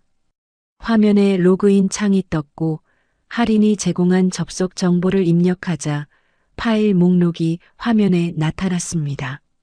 수백 개의 영상 파일과 문서 파일이 날짜별로 정리되어 있었고 가장 최근 파일은 사흘 전 것이었습니다. 현정은 화면을 꼼꼼히 살피다가 특정 날짜의 폴더를 가리켰습니다. 도윤이 부상당한 날이었습니다. 이것을 여십시오. 폴더가 열리자 여러 개의 영상 파일이 나타났습니다. 첫 번째 파일을 재생하자 훈련장 CCTV 화면이 나타났습니다. 화면 속에서 도윤이 낙하타워에 올라가고 있었고 곧이어 추락하는 장면이 선명하게 보였습니다. 손목이 로프에 끼는 순간 도윤의 얼굴이 고통으로 일그러졌고 그가 땅에 떨어진 뒤 정우태가 다가가 고함을 지르는 모습이 담겨 있었습니다. 현정은 표정 하나 변하지 않고 영상을 끝까지 지켜봤지만 그녀의 손은 주먹을 쥐고 있었고 손등에 핏줄이 튀어나와 있었습니다. 다음 파일을 열자 의무대 앞 복도 영상이 나타났습니다. 도윤이 붕대를 감은 채 의무대로 들어가려 하자 정우태가 그를 막아서며 뭔가 말하는 장면이었습니다. 소리는 없었지만 입모양으로 짐작할 수 있었습니다. 엄살 부리지 마. 정신력으로 버텨. 도윤은 고개를 숙인 채 뒤돌아 나왔고 그의 어깨는 축 처져 있었습니다. 김대령이 작게 한숨을 내쉬었고 다른 요원들도 분노를 감추지 못했습니다. 다음 파일입니다. 세 번째 파일은 더욱 충격적이었습니다. 야간 보급 창고 앞에서 정우태와 강윤석이 만나는 장면이었습니다. 45살의 강윤석 중령은 서류 가방을 들고 있었고 정우태에게 그것을 건네는 모습이 보였습니다. 둘은 주변을 살피며 짧은 대화를 나누었고 강윤석이 창고 안으로 들어가자 정우태가 문을 잠그는 장면까지 담겨 있었습니다. 타임스탬프를 확인하니 자정이 넘은 시각이었고 정상적인 근무 시간이 아니었습니다. 이건 명백한 비리입니다. 김대령의 말에 현정은 고개를 끄덕였습니다. 하지만 그녀는 거기서 멈추지 않았습니다. 계속 확인하십시오. 이것이 전부가 아닐 겁니다. 기술팀이 폴더를 하나씩 열어가며 확인하자 더 많은 증거들이 쏟아져 나왔습니다. 작년 12월부터 올해 2월까지 총 5차례에 걸쳐 보급 창고에서 야간 거래가 이루어졌고 매번 강윤석과 보급 담당 서진만 원사가 등장했습니다. 쉰둘의 서진만은 배가 나온 체격에 얼굴에는 늘 비위를 맞추는 듯한 미소가 걸려 있었습니다. 영상 속에서 그는 검은색 가방을 강윤석에게 건네고 있었고 강윤석은 그것을 확인한 뒤 고개를 끄덕이는 모습이 담겨 있었습니다. 문서 파일도 열어보십시오. 기술팀이 문서 폴더를 열자 엑셀 파일 여러 개가 나타났습니다. 첫 번째 파일을 열자 보급품 납품 내역이 정리되어 있었습니다. 하지만 이상한 점이 있었습니다. 공식 장부와 금액이 달랐고 같은 품목인데도 단가가 2배 이상 차이가 났습니다. 김대령이 계산기를 두드리며 확인하자 그의 얼굴이 굳었습니다. 군단장님, 이건 리베이트 장부입니다. 작년 한 해 동안만 약 3억 원이 빠져나간 것으로 보입니다. 누구에게 갔습니까? 코드명으로 표시되어 있습니다. A17, C24. 하지만 거래 날짜와 영상을 대조하면 인물 특정이 가능할 겁니다. 현정은 화면을 응시했습니다. 그녀의 눈빛은 얼음처럼 차가웠고 입술은 가늘게 다물어져 있었습니다. 이것은 예상했던 것보다 훨씬 큰 조직적 비리였습니다. 단순히 한 병사를 방치한 것이 아니라 부대 전체를 좀먹는 카르텔이 존재했던 것이었습니다. 모든 파일을 복사하십시오. 그리고 원본 서버는 증거물로 봉인합니다. 작업이 진행되는 동안 현정은 창밖을 바라봤습니다. 동쪽 하늘이 조금씩 밝아오고 있었고 새벽 공기는 차갑고 맑았습니다. 그녀는 생각했습니다. 이 모든 비리의 정점에는 누가 있을까? 강윤석은 실무자일 뿐 그 위에 누군가 더 있을 것이라는 확신이 들었습니다. 그리고 그 누군가는 오재현일 가능성이 높았습니다. 군단장님, 추가 폴더가 있습니다. 기술팀의 말에 현정이 돌아섰습니다. 화면에는 특수 폴더 하나가 표시되어 있었고 이름은 무기고였습니다. 폴더를 열자 출입 기록 파일이 나타났습니다. 정상적인 무기고 출입은 주간에만 이루어져야 하지만 이 기록에는 야간 출입이 수십 건 기록되어 있었습니다. 그리고 출입자 명단에는 강윤석과 함께 한소령의 이름도 포함되어 있었습니다. 헌병 수사관이 무기고에 무슨 용무가 있었겠습니까? 김대령의 질문에 아무도 대답하지 못했습니다.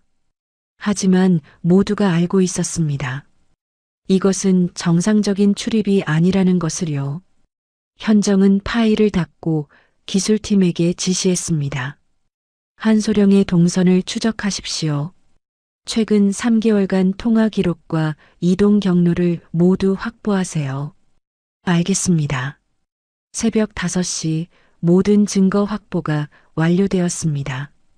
서버는 증거 봉투에 담겨 봉인되었고 복사된 파일들은 암호화된 USB에 저장되었습니다. 현정은 일행을 이끌고 위병소를 나섰습니다. 밖으로 나오자 동쪽 하늘이 붉게 물들고 있었고 새벽 점호를 알리는 나팔 소리가 멀리서 들려왔습니다. 병사들이 하나둘 막사에서 나와 광장으로 모이고 있었고 평범한 하루가 시작되는 것처럼 보였습니다. 하지만 현정은 알고 있었습니다. 이제 이 부대의 하루하루는 평범하지 않을 것이라는 것을요. 오늘 확보한 증거들은 조직 전체를 뒤흔들 폭탄이었고 곧 모든 것이 수면 위로 드러날 것이었습니다. 그녀는 차에 오르며 김대령에게 말했습니다. 오늘 오전 중으로 긴급 회의를 소집하십시오. 국방부 감찰관과 군 검찰을 모두 불러들이세요. 그리고 강윤석 중령과 서진만 원사를 즉시 소환 조사하십시오. 한소령은 어떻게 하겠습니까? 아직 건드리지 마십시오. 그가 누구와 연락하는지 지켜봐야 합니다. 꼬리가 몸통을 드러내게 할 겁니다. 차량이 출발했고 현정은 창밖으로 707 특임대 건물들을 바라봤습니다. 저 안 어딘가에 아들이 있어야 했지만 지금 도윤은 수도병원에서 치료를 받고 있었습니다. 그녀는 주머니에서 휴대전화를 꺼내 병원 측에서 온 메시지를 확인했습니다. 수술 성공적으로 완료.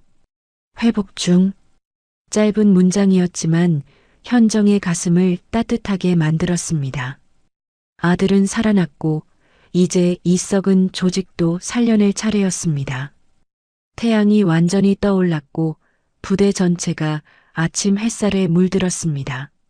하지만 그 밝은 햇살 아래 감춰진 어둠이 곧 드러날 것이었습니다. 현정은 눈을 감고 깊게 숨을 들이마셨습니다. 이제 진짜 전쟁이 시작되는 것이었습니다. 정의를 위한, 진실을 위한, 그리고 이 땅의 모든 병사들을 위한 전쟁이 말이죠. 사건 발생 한 달 후 제7기동군단 대강당에는 수백 개의 의자가 빼곡히 놓여 있었습니다. 오전 9시부터 시작될 공개 청문회를 위해 언론사 기자들이 카메라를 설치하고 있었고 국회 국방위원회 보좌관들이 자료를 정리하며 자리를 잡았습니다. 강당 앞쪽에는 증인석과 조사관석이 마련되어 있었고 그 뒤로 대형 스크린이 설치되어 있었습니다. 방청석에는 장병 가족들과 군 관계자들이 앉아 있었고 모두의 얼굴에는 긴장감이 역력했습니다. 이 청문회는 단순한 조사 보고가 아니라 군 조직 전체를 뒤흔들 역사적 사건이 될 것이라는 것을 모두가 알고 있었습니다. 9시 정각 강당 뒤편문이 열리며 현정이 들어왔습니다. 그녀는 정복 차림에 어깨 위 별 3개를 단정히 달고 있었고 손에는 두툼한 서류 뭉치를 들고 있었습니다. 그녀가 단상 위로 올라가자 강당 안의 모든 사람이 일어나 경례를 올렸고 카메라 플래시가 일제히 터졌습니다. 현정은 짧게 답례한 뒤 마이크 앞에 섰습니다. 그녀의 목소리는 차분했지만 강당 구석구석까지 또렷하게 울려 퍼졌습니다. 오늘 이 자리는 한 병사의 부상 사건에서 시작되었지만 우리 군 조직 전체를 돌아보는 자리가 될 것입니다. 진실은 때로 고통스럽지만 그 고통을 피하면 더 큰 병이 됩니다. 오늘 우리는 그 병을 도려내겠습니다. 그녀의 선언이 끝나자 강당 안이 숨죽였습니다.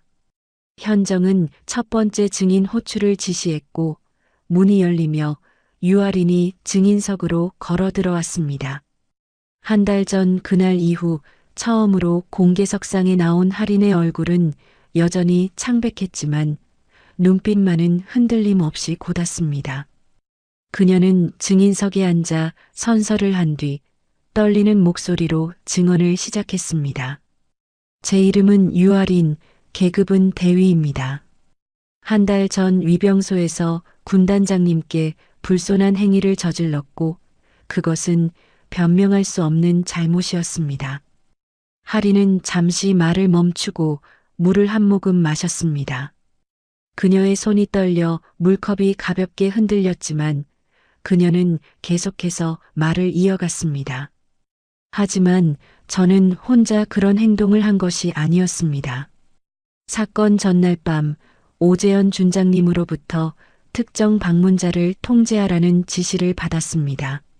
스크린에 할인의 휴대전화 메시지가 크게 투사되었습니다. 특정 여성 방문 시 즉시 통제, 사유 불문 지연 대응. 방청석에서 작은 소란이 일었고 기자들이 재빨리 메모를 시작했습니다. 할인은 스크린을 바라보며 눈물을 참는 듯 눈을 깜빡였습니다. 저는 명령에 따랐습니다. 명령 뒤에 숨어서 한 사람을 모욕했습니다. 그날 저는 규정이 아니라 비겁함 뒤에 숨었던 겁니다. 그녀의 고백은 진실했고 강당 안의 공기가 무거워졌습니다. 현정은 할인을 조용히 바라보다가 질문했습니다. 대위, 그 명령이 정당하다고 생각했습니까? 아니었습니다. 하지만 거부할 용기가 없었습니다. 지금은 그 용기가 있습니까? 할인은 고개를 들어 현정을 똑바로 바라봤습니다. 그녀의 눈에는 눈물이 고여 있었지만 목소리만은 또렷했습니다. 있습니다. 그래서 이 자리에 섰습니다. 박수가 터져 나왔습니다. 방청석의 몇몇 사람들이 먼저 손뼉을 치기 시작했고 곧 강당 전체로 박수가 퍼져나갔습니다. 할인은 얼굴을 손으로 가리고 흐느꼈고 현정은 그녀가 진정할 때까지 기다렸습니다. 잠시 후 할인이 증인석에서 내려갔고 다음 증인이 호출되었습니다. 강윤석 중령, 입장하십시오. 문이 열리고 수갑을 찬 강윤석이 헌병의 호송을 받으며 들어왔습니다. 45살의 그는 한 달 전과 달리 수척해진 모습이었고 정복이 아닌 평복 차림이었습니다. 그는 증인석에 앉자마자 고개를 떨구었고 시선을 바닥에 고정시켰습니다. 현정은 그를 차갑게 바라보며 질문을 시작했습니다. 중령, 작년 12월부터 올해 2월까지 5차례에 걸쳐 보급 창고에서 야간 거래를 한 사실을 인정합니까? 강윤석은 대답하지 않았습니다. 그의 이마에는 땀이 맺혀 있었고 손은 무릎 위에서 떨리고 있었습니다. 현정은 손짓으로 영상 재생을 지시했고 스크린의 보급 창고 CCTV 영상이 재생되었습니다. 강윤석이 서류 가방을 들고 들어가는 장면, 서진만과 검은 가방을 주고받는 장면, 야간에 몰래 빠져나가는 장면이 차례로 나타났습니다. 강당 안에서 탄식이 터져나왔고 강윤석의 얼굴은 점점 하얗게 변해갔습니다. 이 영상이 거짓입니까? 아닙니다. 강윤석의 대답은 거의 들리지 않을 정도로 작았습니다. 현정은 다음 자료를 스크린에 띄웠습니다. 리베이트 장부였습니다. 날짜, 금액, 코드명이 빼곡히 적혀 있었고 총액이 화면 하단에 표시되었습니다. 3억 2천만 원. 강당 안이 술렁였고 누군가 작게 비명을 질렀습니다. 이 돈은 어디로 갔습니까? 강윤석은 한참을 침묵하다가 떨리는 목소리로 대답했습니다. 일부는 제가 받았고 나머지는 어디입니까? 준장님께. 그 순간 강당이 폭발했습니다. 기자들이 일제히 일어났고 카메라 플래시가 난무했습니다. 방청석에서는 놀라움과 분노의 목소리가 터져나왔고 현정은 손을 들어 정숙을 요청했습니다. 강당이 다시 조용해지자 그녀는 차분한 목소리로 물었습니다. 오재현 준장을 말하는 겁니까? 강윤석은 고개를 끄덕였습니다. 그의 어깨가 무너져 내렸고 마치 모든 힘이 빠진 것처럼 보였습니다. 준장님이 다 시켰습니다. 장비 납품 업체를 지정하고 금액을 조정하고 리베이트를 나누라고 지시했습니다. 저는 그냥 따랐을 뿐입니다. 명령이면 비리도 정당화됩니까? 현정의 질문은 날카로웠습니다. 강윤석은 고개를 저었고 그의 눈에서 눈물이 흘러내렸습니다. 아닙니다. 저는 비겁했고 탐욕스러웠습니다. 용서를 구할 자격도 없습니다. 현정은 더 이상 질문하지 않았습니다. 그녀는 다음 증거를 제시하라고 지시했고 스크린에 무기고 출입 기록이 나타났습니다. 야간 출입 명단에는 강윤석과 함께 한소령의 이름이 선명하게 표시되어 있었습니다. 현정은 방청석을 둘러보며 말했습니다. 한소령은 현재 도주 중이며 정군의 수배령이 내려진 상태입니다. 그는 이 비리의 정보를 외부로 유출하고 증거를 인멸하려 한 혐의를 받고 있습니다. 강당이 다시 술렁였습니다. 헌병 수사관이 내통자였다는 사실에 모두가 충격을 받았고 기자들은 쉴 새 없이 카메라 셔터를 눌렀습니다. 현정은 마지막 증인 호출을 지시했습니다. 오재현 준장, 입장하십시오. 무거운 침묵이 강당을 감쌌습니다.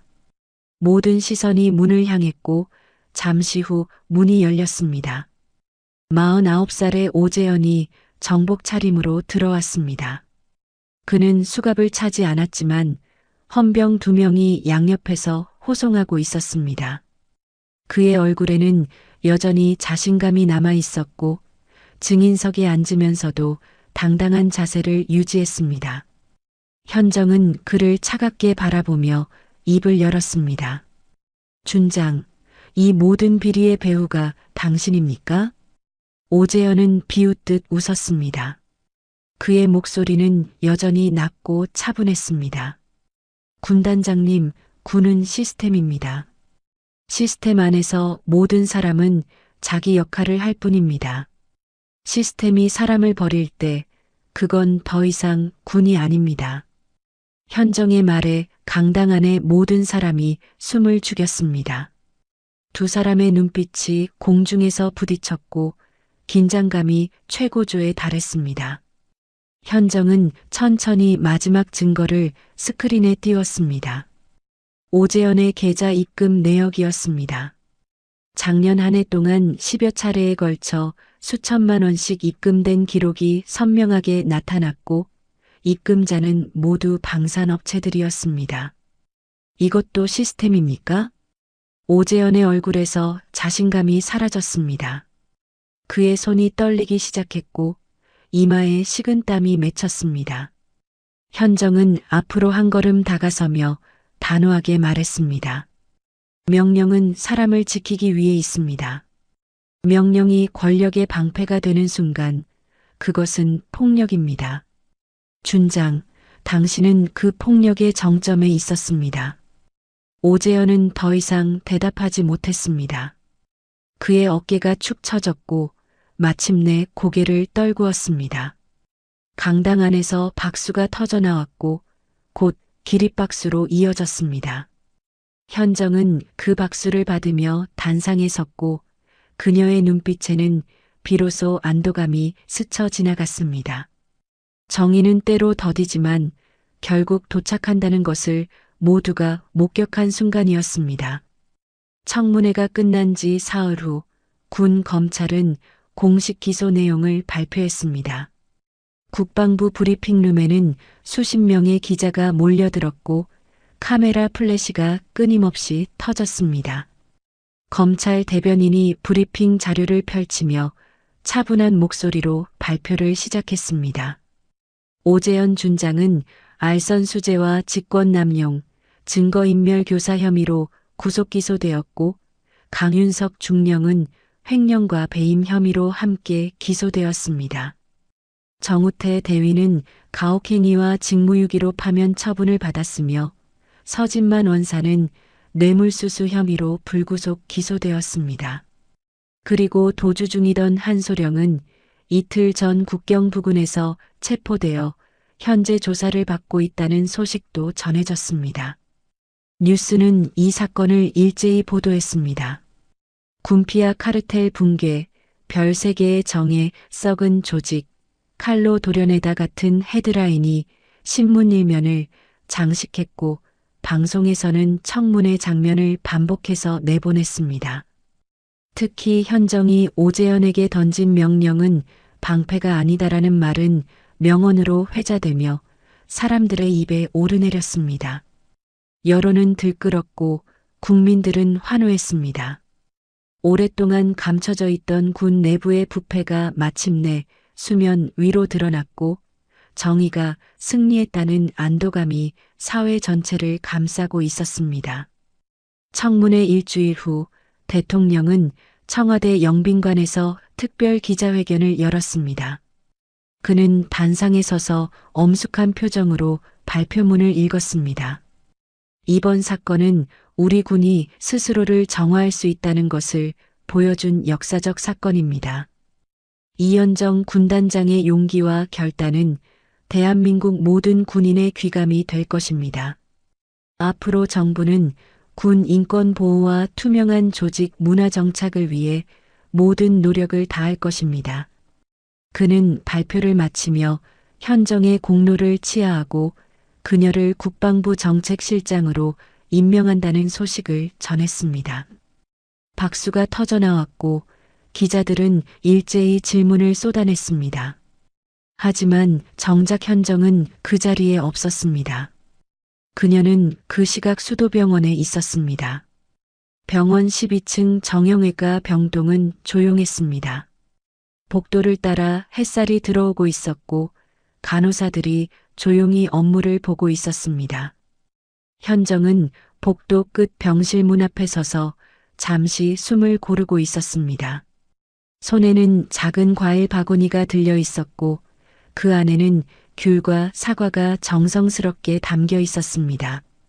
그녀는 문을 조심스럽게 노크한 뒤 안으로 들어갔습니다. 병실 안에서 도윤이 침대에 앉아 창밖을 바라보고 있었습니다. 왼손에는 아직 깁스가 되어 있었지만 얼굴색은 한 달 전보다 훨씬 좋아 보였습니다.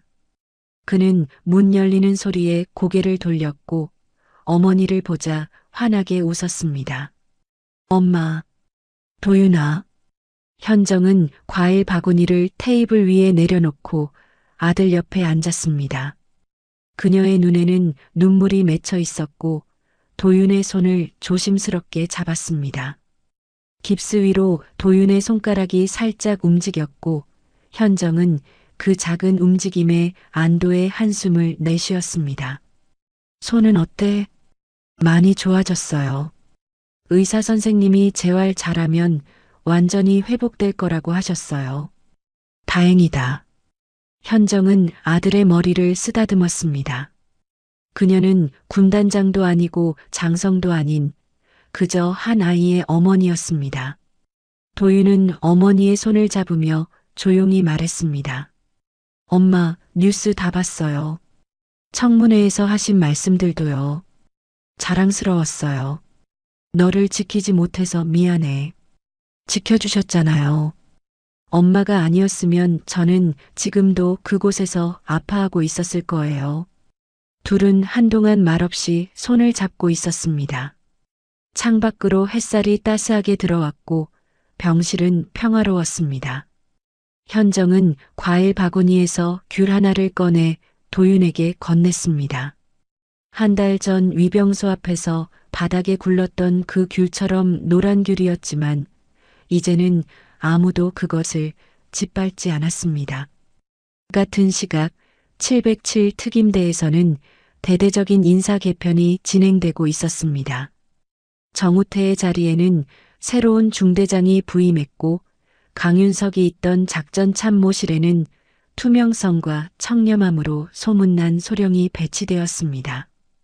보급창고는 전면 감사를 받았고 모든 장비와 물품이 재점검되었습니다. 위병소에는 새로운 규정이 붙었습니다. 면회 음식물 반입 시 검사 후 허가, 면회 제한 시 반드시 서면, 사유 제시, 모든 면회 과정은 녹화 및 보관, 부대 전체가 변화하고 있었습니다. 훈련장에도 변화가 찾아왔습니다. 낙하 훈련 전 안전 점검이 2배로 강화되었고 부상자 발생 시 즉시 의무대 이송이 의무화되었습니다. 가혹행위 신고 전화가 개설되었고 익명 보장 시스템이 도입되었습니다. 그리고 무엇보다 중요한 변화는 병사들의 얼굴에서 두려움이 사라지기 시작했다는 것이었습니다.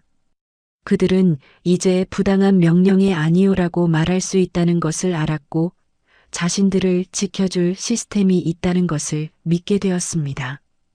한 달 후 국방부는 군 인권보호 3단계 개혁안을 발표했습니다. 첫 번째 단계는 장비 검수 전산화로 모든 장비 구매와 점검 과정이 실시간으로 기록되고 투명하게 공개되는 시스템이었습니다. 두 번째는 의무반 진료 실시간 기록 시스템으로 모든 진료 내역이 중앙 서버에 자동 저장되어 조작이 불가능하도록 만들었습니다. 세 번째는 익명 신고 및 보호 시스템 강화로 부당한 대우를 받는 병사들이 안전하게 신고할 수 있는 통로를 여러 개 마련했습니다. 국방부 장관은 기자회견에서 이렇게 밝혔습니다. 이 개혁안은 1년 동안 시범 운영 후 정군으로 확대될 예정입니다. 우리의 목표는 명령이 아니라 사람을 중심에 둔 군대를 만드는 것입니다. 그로부터 2달 후 도윤은 완전히 회복되어 병원에서 퇴원했습니다. 그는 복귀를 희망했고 군은 그를 707 특임대 인권교관으로 임명했습니다. 21살의 이등병이 교관이 되는 것은 이례적인 일이었지만 그의 경험은 누구보다 귀중했습니다. 복귀 첫날 도윤은 신병교육대 강당에 섰습니다. 수십 명의 신병들이 그를 바라보고 있었고 그는 떨리는 목소리로 말문을 열었습니다. 저는 이등병 정도윤입니다. 여러분과 똑같이 이 부대에서 훈련받았고 다쳤고 아팠습니다. 하지만 지금은 여기 서 있습니다. 왜냐하면 이제 이 부대는 여러분을 지킬 것이기 때문입니다. 신병들의 눈빛이 반짝였습니다. 도윤은 계속해서 말했습니다. 군대는 계급이 아니라 사람으로 이루어져 있습니다. 여러분 한 명 한 명이 소중하고 여러분의 목소리는 들려야 합니다. 부당한 일이 있으면 참지 마세요. 말하세요. 이제는 들을 준비가 되어 있습니다. 강당에 박수가 터져 나왔습니다. 도윤은 그 박수를 받으며 뒤쪽에 서 있는 어머니를 바라봤습니다. 현정은 강당 맨 뒤에서 조용히 서서 아들을 지켜보고 있었습니다. 그녀의 눈가에는 눈물이 맺혀 있었고 입가에는 미소가 번지고 있었습니다. 아들은 상처에서 회복했을 뿐 아니라 더 강한 사람으로 성장했습니다.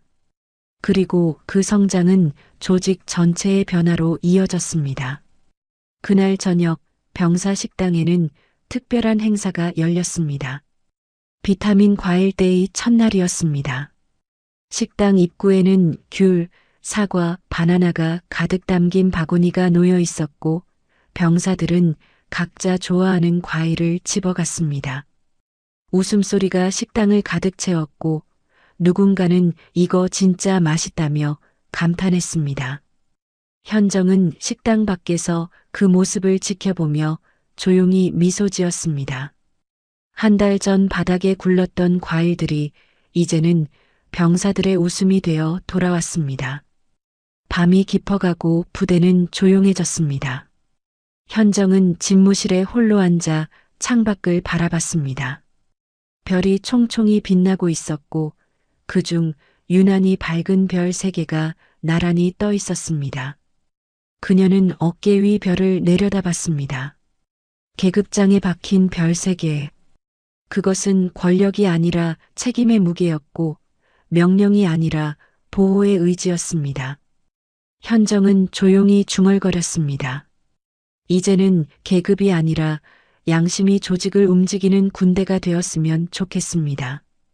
그녀의 말은 밤바람을 타고 부대 전체로 퍼져나가는 것 같았습니다.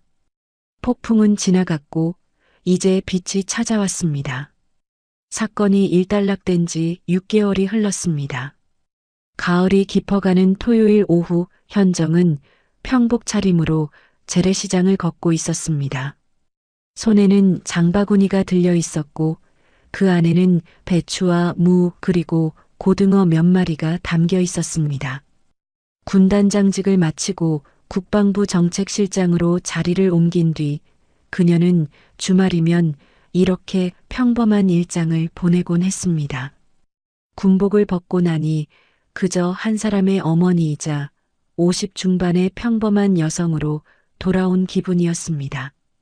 과일 가게 앞을 지나던 현정은 발걸음을 멈췄습니다. 노란 귤이 산처럼 쌓여 있었고 빨간 사과가 그 옆에 가지런히 놓여 있었습니다.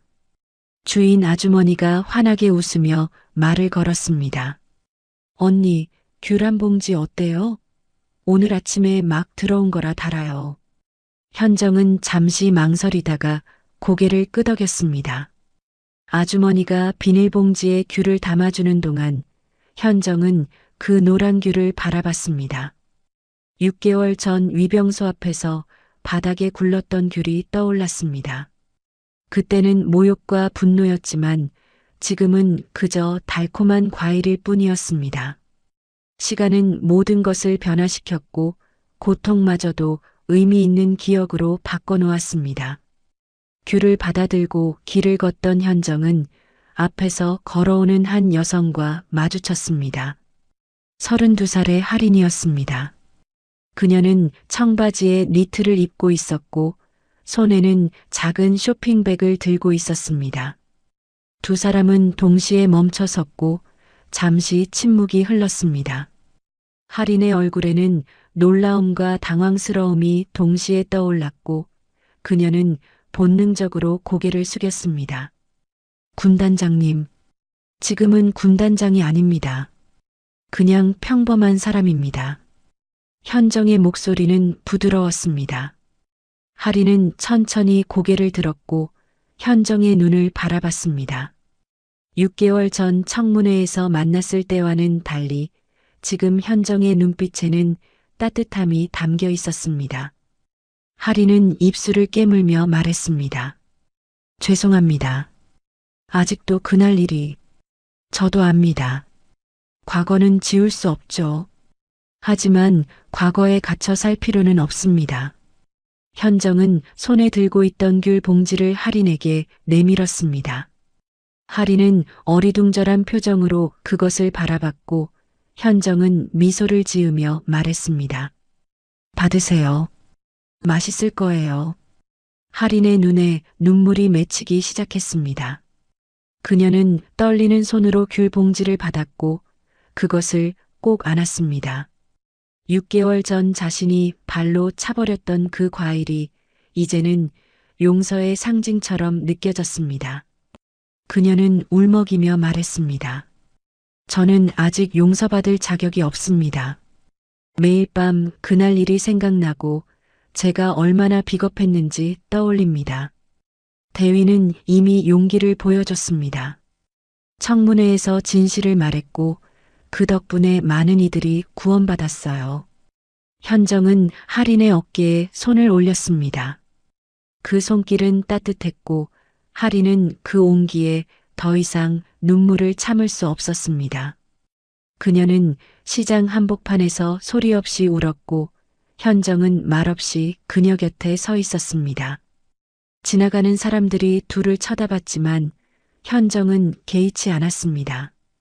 용서는 조용한 곳에서만 이루어지는 것이 아니었습니다. 때로는 복잡한 시장 한복판에서 사람들의 시선 속에서도 이루어질 수 있었습니다. 한참을 울던 할인이 눈물을 닦으며 고개를 들었습니다. 그녀의 얼굴은 눈물로 얼룩져 있었지만 표정은 한결 가벼워 보였습니다. 현정은 조용히 물었습니다.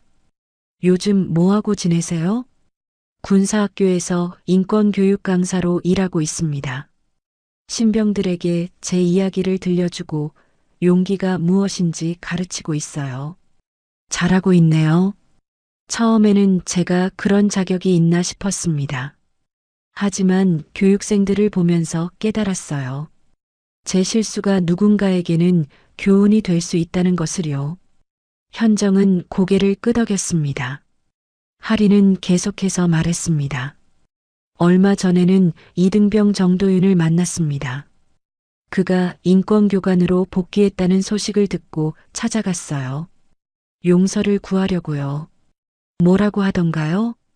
그는 제게 말했습니다.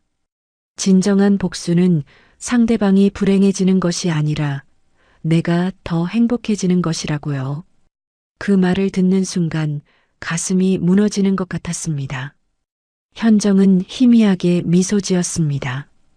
아들은 자신보다 훨씬 더 성숙한 사람으로 자라나고 있었습니다. 고통은 때로 사람을 무너뜨리지만 때로는 더 단단하게 만들기도 했습니다. 도윤은 후자를 선택했고 그 선택은 주변 사람들에게까지 영향을 미치고 있었습니다. 대위, 진정한 용서는 과거를 잊는 것이 아닙니다. 과거를 기억하되 그것에 붙잡히지 않는 거예요. 대위는 이미 그 길을 걷고 있습니다. 할인은 다시 한번 눈물을 닦았습니다. 이번에는 슬픔의 눈물이 아니라 해방의 눈물이었습니다. 그녀는 손에 든 귤 봉지를 내려다보며 작은 목소리로 말했습니다. 감사합니다. 제가 받을 자격이 없는 선물이지만 소중히 간직하겠습니다. 그냥 맛있게 드세요. 과일은 과일일 뿐이니까요. 둘은 잠시 더 이야기를 나눈 뒤 각자의 길로 돌아갔습니다. 현정은 걸으며 뒤돌아봤고 할인이 귤 봉지를 안고 저 멀리 사라지는 모습을 지켜봤습니다. 그녀의 걸음걸이는 6개월 전보다 훨씬 가벼워 보였습니다. 무거운 짐을 조금씩 내려놓고 있는 사람의 걸음이었습니다. 며칠 후 현정은 국방부 정책실에서 새로운 프로젝트를 검토하고 있었습니다. 군 인권 옴부즈만 제도라는 이름의 프로젝트였고 병사들이 언제든 중립적인 제3자에게 고충을 털어놓을 수 있는 시스템이었습니다. 서류를 검토하던 중 현정의 휴대전화가 울렸습니다. 도윤이었습니다. 엄마, 오늘 저녁에 시간 돼요? 왜? 제가 요즘 가르치는 신병 중에 한 명이 우수 교육생으로 선발됐어요. 작은 시상식이 있는데 엄마가 와줬으면 해서요. 현정은 미소 지으며 대답했습니다. 갈게. 몇 시야? 6시요. 707 특임대 교육관 강당이에요. 전화를 끊고 현정은 창밖을 바라봤습니다. 6개월 전 그 부대에 다시 가게 될 줄은 몰랐습니다. 하지만 이제는 두렵지 않았습니다. 그곳은 더 이상 고통의 장소가 아니라 변화의 상징이 되었으니까요. 저녁 6시 현정은 707 특임대 정문 앞에 섰습니다. 6개월 전과는 달리 위병소 앞에는 새로운 안내판이 세워져 있었습니다. 면회 환영합니다. 여러분의 방문이 우리 병사들에게 큰 힘이 됩니다. 위병소 안에는 젊은 남자 중위가 근무하고 있었고 그는 현정을 보자 공손하게 인사했습니다. 어서 오십시오. 신분증 확인 부탁드립니다.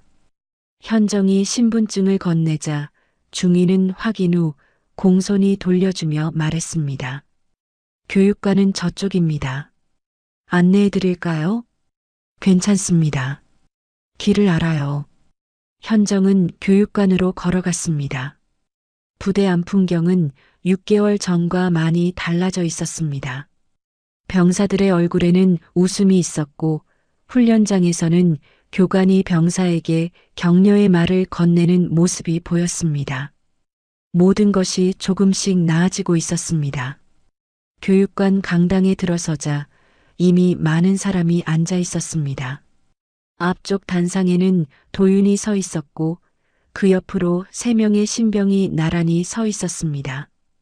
도윤은 어머니를 보자 환하게 웃었고 현정은 뒤쪽 자리에 조용히 앉았습니다. 시상식이 시작되었고 도윤은 한 명씩 상장을 수여하며 격려의 말을 건넸습니다. 마지막 수상자에게 상을 주며 그는 말했습니다. 여러분은 이제 이 부대의 미래입니다. 과거의 아픔을 기억하되 미래의 희망을 만드는 사람이 되길 바랍니다. 박수가 터져나왔고 현정도 함께 박수를 쳤습니다. 시상식이 끝난 뒤 도윤은 어머니에게 다가왔습니다. 그의 왼손은 이제 완전히 회복되어 자유롭게 움직였고 얼굴에는 자신감이 넘쳤습니다. 엄마 와줘서 고마워요. 잘하더라. 자랑스러워. 엄마가 시작한 변화예요. 저는 그냥 이어가고 있을 뿐이에요. 모자는 강당을 나와 함께 부대를 걸었습니다. 저녁 해가 지고 있었고 훈련장 위로 노을이 아름답게 펼쳐져 있었습니다. 현정은 그 노을을 바라보며 생각했습니다. 과거의 어둠은 갔고 이제 새로운 빛이 찾아왔다고 말이죠. 그리고 그 빛은 앞으로도 계속 이어질 것이라고요. 1년 후인 2026년 봄 국방부 대강당에는 역사적인 행사가 열렸습니다. 이현정 인권상 제정 및 첫 시상식이었습니다. 이 상은 군 인권 보호에 기여한 개인이나 단체에게 수여되는 것으로 국방부와 민간 인권단체가 공동으로 만든 최초의 상이었습니다.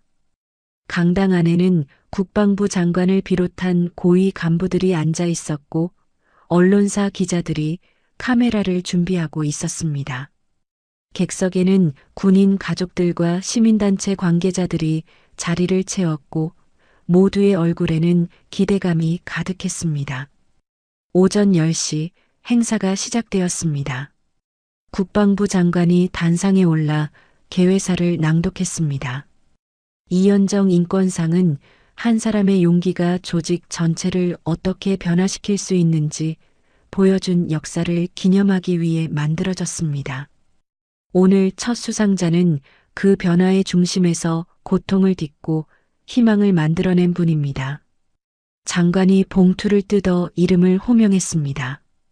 제1회 이현정 인권상 수상자 정도윤. 박수가 터져나왔고 객석 뒤편에서 도윤이 일어섰습니다.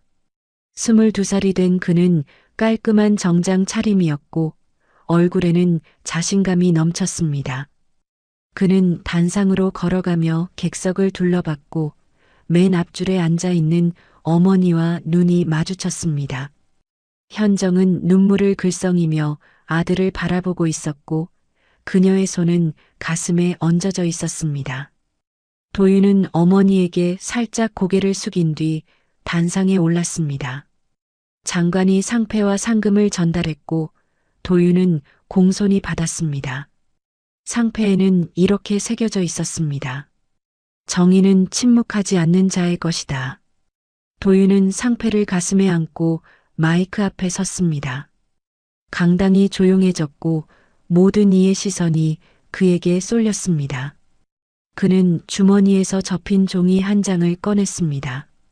떨리는 손으로 종이를 펼친 도윤은 깊게 숨을 들이마신 뒤 읽기 시작했습니다. 엄마, 당신의 정의는 명령이 아니라 사랑이었습니다. 첫 문장에서부터 객석에서 흐느끼는 소리가 들렸습니다. 도윤은 눈물을 참으며 계속 읽었습니다. 1년 전 저는 훈련장에서 부상당했습니다. 손목이 부러지고 고통스러웠지만 그보다 더 아팠던 것은 외면당하는 느낌이었습니다. 아무도 제 말을 들어주지 않았고 아무도 제 아픔을 믿어주지 않았습니다. 저는 혼자라고 느꼈고 그 외로움은 육체적 고통보다 더 견디기 힘들었습니다.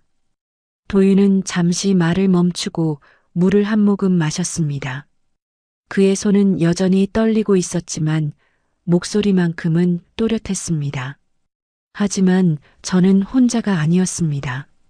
제 어머니는 별 3개를 달고도 무릎을 꿇고 짓밟힌 과일을 주었습니다. 군단장이라는 지위를 내려놓고 한 사람의 어머니로서 아들을 지키기 위해 싸웠습니다. 그 모습을 보며 저는 깨달았습니다.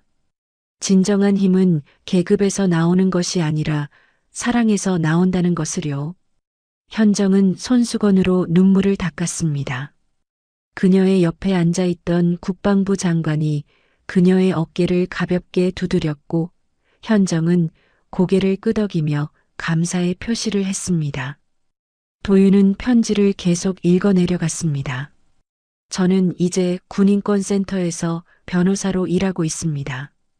매일 저처럼 부당한 대우를 받은 병사들을 만나고 그들의 이야기를 듣습니다. 그들의 눈빛 속에서 1년 전 제 모습을 봅니다. 그리고 그때마다 다짐합니다. 제가 받은 도움을 다른 이들에게 전하겠다고요. 객석에서 박수가 터져 나왔지만 도윤은 손을 들어 제지했습니다. 그에게는 아직 할 말이 남아 있었습니다. 오늘 이 상을 받으며 생각합니다. 저는 피해자가 아니라 생존자이고 생존자를 넘어 이제는 변화를 만드는 사람이 되고 싶습니다. 엄마가 그랬던 것처럼 제 고통이 누군가의 희망이 되기를 바랍니다. 도윤은 편지를 접으며 마지막 말을 덧붙였습니다. 엄마 사랑합니다. 그리고 고맙습니다. 당신이 보여준 용기는 제 평생의 등대가 될 것입니다. 강당이 기립박수로 들썩였습니다. 모든 사람이 일어나 박수를 쳤고 환호성이 터져 나왔습니다. 도윤은 단상에서 내려와 어머니에게 걸어갔습니다. 현정도 일어나 아들을 맞이했고 두 사람은 강당 한가운데서 포옹했습니다. 카메라 플래시가 쉴 새 없이 터졌지만 두 사람은 아무것도 보이지 않았습니다. 그저 서로의 온기만 느낄 뿐이었습니다. 시상식이 끝난 뒤 현정과 도윤은 함께 707 특임대를 찾았습니다. 1년 만에 다시 찾은 부대는 더욱 많이 변해 있었습니다. 위병소 앞에는 감사 쪽지함이 설치되어 있었고 그 안에는 병사들이 쓴 감사 편지가 가득 담겨 있었습니다. 현정은 쪽지함을 열어 편지 한 장을 꺼내 읽었습니다. 지켜줘서 고맙습니다. 덕분에 저는 이제 두렵지 않습니다. 이등병 김민수 올림. 짧은 문장이었지만 그 안에는 진심이 담겨 있었습니다. 현정은 미소를 지으며 편지를 다시 쪽지함에 넣었습니다. 도윤이 옆에서 말했습니다. 엄마가 만든 변화예요. 아니야. 우리 모두가 함께 만든 거야. 두 사람은 훈련장을 걸었습니다. 병사들이 훈련을 받고 있었고 교관이 격려의 말을 건네는 소리가 들렸습니다. 의무대 앞에는 즉시 진료, 즉시 기록이라는 현수막이 걸려 있었고 보급 창고에는 투명한 유리창이 설치되어 내부가 훤히 보였습니다. 모든 것이 투명해지고 모든 것이 사람을 향하고 있었습니다.